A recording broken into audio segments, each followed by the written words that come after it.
Philadelphia Eagles 24, Washington Redskins 16. 24-0 lead heading into the fourth quarter, no problem.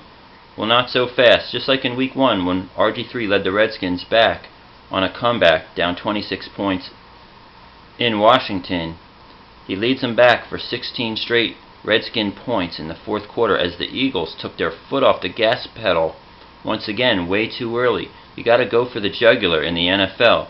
You've got to try to score. Throw the ball deep to Cooper and Jackson, even when you have a big lead. Put them out of their misery. But what happened?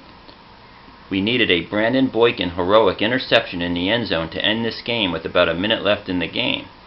Otherwise, RG3 would have led the Redskins from the 3-yard line all the way down to a possible game-tying 2-point conversion.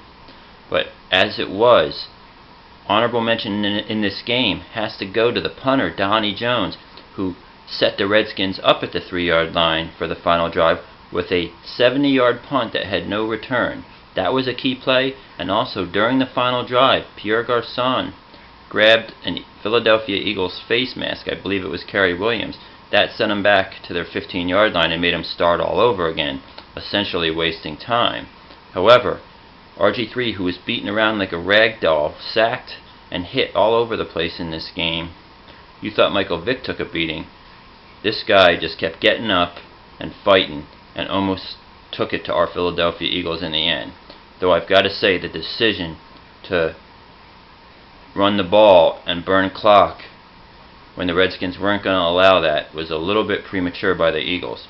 However, on the bright side, the Eagles are now in first place all by themselves as Dallas had a bye week. Now, next week the Eagles are off and Dallas could get that 6th win and take the lead themselves, but that remains to be seen.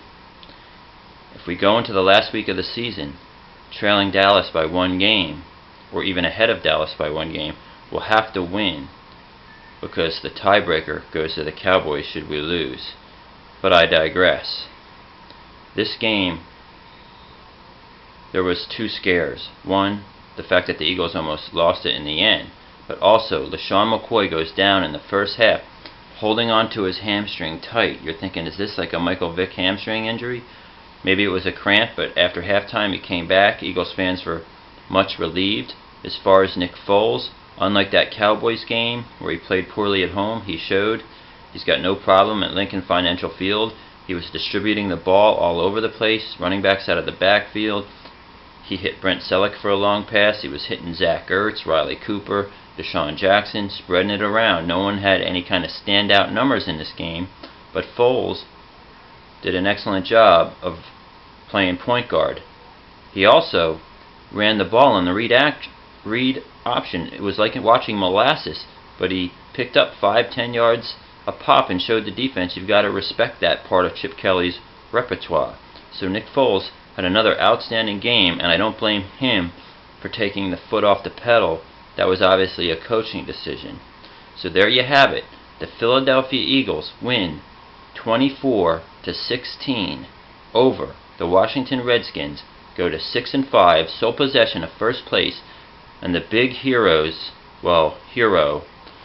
Brandon Boykin, for the 2nd straight week, intercepts the football in the end zone, this time to win it.